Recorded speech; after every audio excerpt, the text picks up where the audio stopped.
अच्छा, वो छिपकलियां जो है मेरे घुटने के ऊपर आकर के गिर जाएं तो क्या किसी को लगता है कि मेरे को लिगामेंट का फ्रैक्चर इससे हो जाएगा, घुटने की हड्डी कोई टूट जाएगी? कुछ नहीं होने वाला है। लेकिन अभी छिपकली ऊपर आकर के गिरी नहीं है, ऊपर चल रही है और इतने मात्र से मुझे डर लगता है और मैं कहता हूं जी मैं तो ओम का उपासक हूं।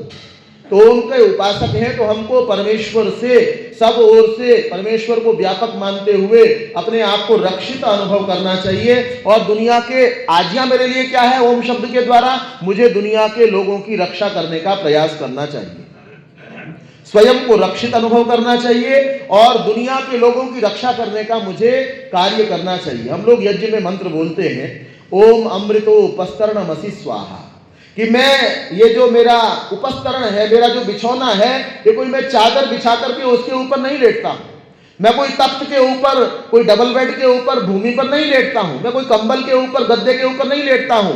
मेरे नीचे तो भगवान ही है, मेरा बिछौना जो है वो भगवान है।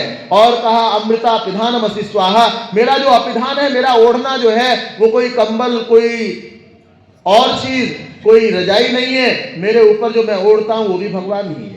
जब सर्वव्यापक परमेश्वर मेरे नीचे, मेरे ऊपर हर समय विराजमान है तो मुझे संसार के व्यक्तियों से डरने की आवश्यकता क्या है?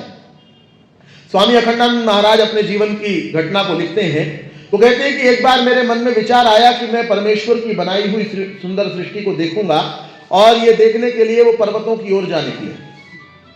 पर्वतों की ओर जा निकले तो एक पर्वत की उपत्यका में पहुंचे हुए थे, तलहटी में पहुंचे हुए थे, सायंकाल का समय हो चुका था। विचार बनाया भाई अब रात्रि हो रही है, सुबह उठेंगे फिर सुबह चलेंगे, अभी शाम को कहीं विश्राम करते। एक धर्मशाला के अंदर रुक गए और रुके और सुबह उठ करके नित्य क्रियाओं से निवृत्त हुए और उसके बाद में पहाड़ पर चढ़ने लगे। पहाड़ पर चढ़ने लगे, थोड़ा सा इधर उधर देखा, बड़ा अच्छा लगा, बड़ा कितना सुंदर स्थान है, देख करके बड़ा अच्छा लग रहा था। लेकिन उनका ध्यान जो है वो अच्छे अच्छे सुंदर स्थानों से हट गया। क्यों हट गया? कि एक बच्चा 2-2.5 साल का अपनी माँ की गोद में आगे आगे उनके चल रहा, और वो बच्चा जो है इनको मुक्का दिखा रहा था कि मैं तुझे मारूंगा। बोल कुछ नहीं रहा है, ऐसे मुक्का दिखा रहा है। अब इन्होंने कहा भाई मैं तो सन्यासी हो गया, मेरा किसी से क्या बैर क्या विरोध, मैंने तो अपने जो थोड़ी किसी के साथ मनमुटाव था सन्यासी होते समय वो भी छोड़ दिया कि अब सन्यासी हो गए, अब सबके साथ समभाव के साथ में रहेंगे। अब ये बच्चे के साथ मेरी क्या लड़ाई है भाई, जो ये मेरे को मुक्का दिखाता है? तो देखें उसको और ये विचार करें कहीं आसपास कोई और तो नहीं है उसको दिखाता हो। इधर देखा, उधर देखा, पीछे आगे कहीं कोई नहीं है, भाई मुझे ही दिखा रहा है, ये तो मुझे ही दिखा रहा है। फिर मन में और विचार आया, अरे भाई मैं इस बच्चे के मुक्के को देखने थोड़ी आया हुआ हूं, तो मैं तो पर्वतों को देखने के लिए आया हूं, परमेश्वर की सृष्टि देखने के लिए आया हूं, तो मैं सृष्टि देखता हूं ना, इसको देखने की जरूरत क्या है? अब कहते हैं मन बड़ा चंचल है, जहां से हटाने का प्रयास करो थोड़ी देर में फिर विचार आता है, अब जरा देखें अब दिखा रहा है कि नहीं दिखा रहा। फिर देखें, फिर बच्चा मुक्का बना करके दिखा रहा है, मारूंगा तुझे। अब वो लिखते हैं कि मैं ऊपर जाता हुआ, नीचे आता हुआ पर्वत की शोभा को तो नहीं देख पाया, बच्चे के मुक्के की ही शोभा को देखता रहा। नीचे आने के बाद में मैंने उसकी मां को जाकर के पूछा, मैंने कहा बेटा तुम मुझे आज से पहले कभी मिली हो क्या? तो कह लगे नहीं जी मैं तो आपको पहले कभी नहीं मिली हूं। कह लगे मैं बहुत आर्य समाजों के अंदर जाता हूं और तुम भी कहीं आर्य समाजों में आती हो और मिलना हुआ हो। बोले आर्य समाजों में तो मैं भी जाती हूं, लेकिन आपसे मिलना हुआ ऐसा मुझे नहीं ध्यान आता। बोले जब तुम नहीं मिली तो तुम्हारा बच्चा भी नहीं मिला होगा। हाँ जी ये तो मेरे साथ ही रहता है, हमेशा ही साथ रहता है। अच्छा फिर ये जब बच्चा मुझे कभी पहले मिला ही नहीं तो ये मुझे पहाड़ पर चढ़ रहे थे तो मुझे ऐसे मुक्का बना करके बहुत जोर से तान करके दिखा रहा था, जैसे मारेगा मेरे को अभी। तो ये मुझे ऐसे मुक्का क्यों दिखाता था? तो वो कहने लगा अच्छा ये बात है क्या? बोले हाँ यही बात है, यही जानना है क्या बात है। तो कहने लगे कि सुबह जो है ना यहाँ पानी बहुत ठंडा था और ये नहा नहीं रहा था, और मैंने इसको कहा ये बाबा जी घूम रहे हैं ना, अगर तू नहाएगा नहीं, तेरे को देख रहे हैं, तेरे को उठा करके झोली में डाल के लेके चले जाएंगे। और उस समय तो ये नहा लिया, लेकिन ये जब बाद में मेरी गोद के अंदर था तो ये उल्टा ही आपको कहने लगा तू क्या मुझे लेकर के जाएगा, उल्टा मैं तेरे को मारूंगा, मैं माँ की गोद में। तो एक बच्चा जब अपनी माँ की गोद में होता है तो उसको संसार के बड़े से बड़े आदमी का कोई डर नहीं सताता। उसको पता है जब तक मेरी माँ मेरे पास में है मुझे दुनिया का कोई आदमी कुछ नहीं, हाथ भी नहीं लगा सकता है, कोई तिरछी नजर से देख नहीं सकता है, कोई डांट नहीं सकता है।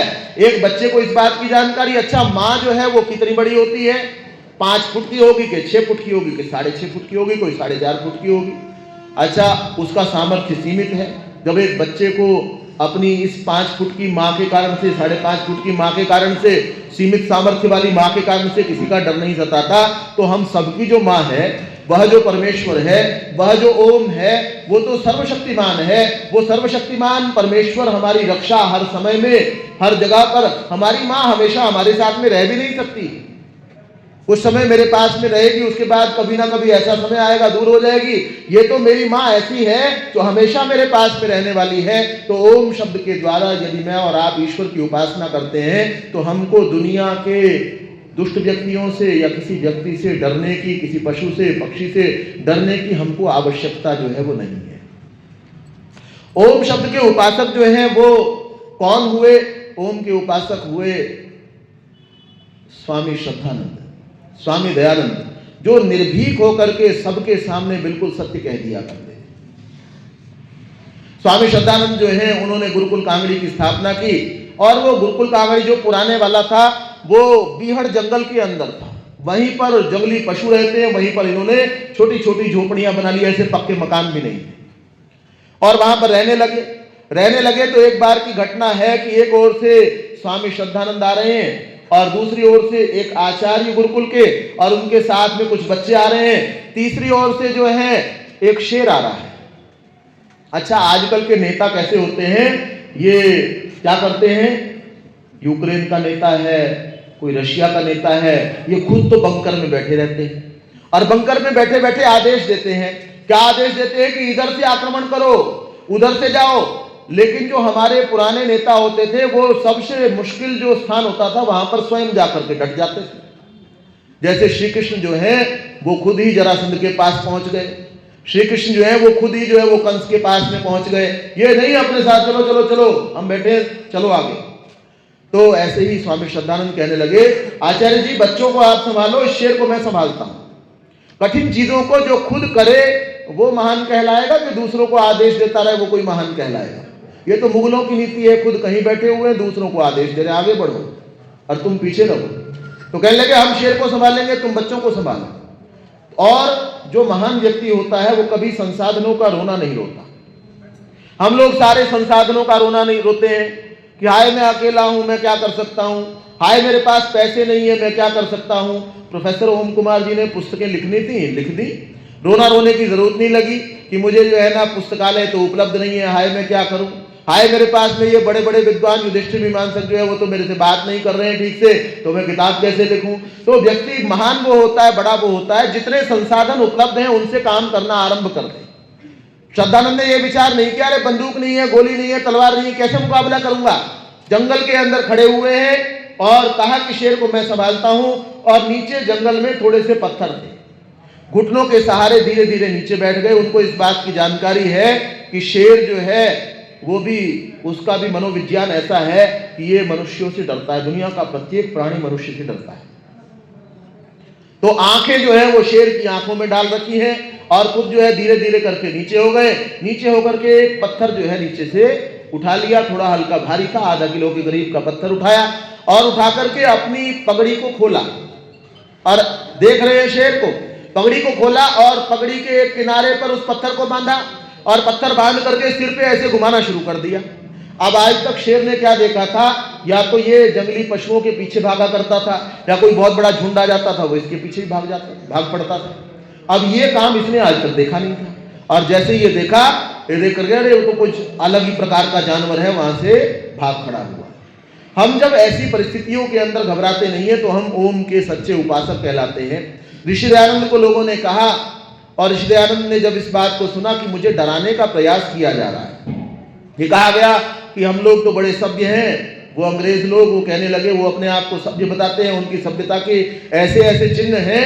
एक जगह पर पता चला कि ईसाई लोग प्रचार कैसे कर रहे हैं, अपना प्रचार ये कैसे करते हैं। हम सोचते हैं बड़े सभ्यशाली, ये सेंटा क्लॉज आता है और जो है वो उपहार लेकर के आता है। अरे तुम क्या उपहार हमको देने वाले, तुम लोगों ने कैसे ईसाई बनाया है लोगों को। तो कुछ पादरी जो है वो जाते थे गांवों के अंदर, उनको ये पता चला कि अगर कोई हिंदू गोमांस खा ले तो गोमांस को खाने के बाद में इसको जो है हिंदू लोग बाहर कर देते हैं। तो वो क्या करते थे, गाय का मांस लेकर के जाते थे और गांव के कुएं में डाल देते थे। कुएं में डाल दिया और जिसने आकर के पानी पिया, उसके बाद में और लोगों को, अरे इन्होंने तो इस कुएं का पानी पी लिया, इसमें तो गोमांस है, अब तुम हिंदू नहीं रहे, अब तुम ईसाई बन जाओ। ये उनका काम करने का तरीका था। और वो आज क्या करते हैं, सेंटा क्लॉज, हम अपने बच्चों को सेंटा क्लॉज बनाते हैं, है ना, संत बना देते हैं और ये गिफ्ट देता है। ये इनका क्या क्या इन्होंने कितनी नृशंस हत्याएं की हैं। ऐसे अंग्रेजों के बारे में हम लोग जो है ना उनकी भाषा को सीखते हैं, उनके पहरावे को हम पहनते हैं और उनकी भाषा को बोलते हुए हमको बड़ा गर्व का अनुभव होता है। आदमी अगर इंग्लिश अब नहीं जानता हो, ये गुलामी के चिन्हों को यदि ना जानता हो, तो आदमी अपने आप को बड़ा हीन समझता है कि मैं बहुत छोटा आदमी हूं कि मुझे इंग्लिश के कोई शब्द नहीं आते, अपनी भाषा नहीं आती है। हमारे ही महाविद्यालय के अंदर कुछ प्रोफेसर कहते हैं जी हम हिंदी में थोड़े से कमजोर हैं जी, शर्म नहीं आती इस बात को कहते हुए कि हम हिंदी में कमजोर हैं, हालांकि उनको इंग्लिश भी नहीं आती, लेकिन उनको लगता है कि मुझे इंग्लिश आती है। तो ओम शब्द का जो उपासक है वह सच्चा उपासक है, जो निर्भीक होकर के अपनी बात को रख सके। जैसे दयानंद ने अपनी बात को कहा, दयानंद को पता चला कि ये कुछ लोग डराने की कोशिश कर रहे हैं, तो अगले दिन उन्होंने और ज्यादा निर्भीक होकर के कहा कि लोग कहते हैं कि कलेक्टर कुपित हो जाएगा और तुमको जेल के अंदर डाल देगा, और कहते हैं कि तुमको जो है मार दिया जाएगा। और उसके बाद में वो लिखते हैं, इतिहासकार लिखता है, जीवनीकार लिखते हैं कि स्वामी दयानंद ने सारी सभा के अंदर एक एक व्यक्ति की आंख के अंदर आंख डाल करके देखा कि ये शरीर तो नश्वर है, इसको जिसका मन करे वो इसको नष्ट कर दे। मैं तो उस शूरवीर को देखना चाहता हूं जो मेरी आत्मा को नष्ट करने का सामर्थ्य रखता हो। जब तक कोई मेरी आत्मा को नष्ट करने वाला मुझे दिखाई नहीं देता, तब तक मैं ये विचार करने के भी तैयार नहीं हूं कि मैं सत्य को बोलूंगा या नहीं बोलूंगा। तो ओम के उपासक किस प्रकार के होते हैं, वो निर्भीक होते हैं, सत्य कहने वाले होते हैं। तो मैं यदि ओम शब्द के द्वारा प्रातःकाल ईश्वर की स्तुति करता हूं, तो मुझे किस प्रकार का होना चाहिए, निर्भीक होना चाहिए, स्वयं रक्षित अनुभव करना चाहिए और दूसरों की रक्षा करने का प्रयास करना चाहिए।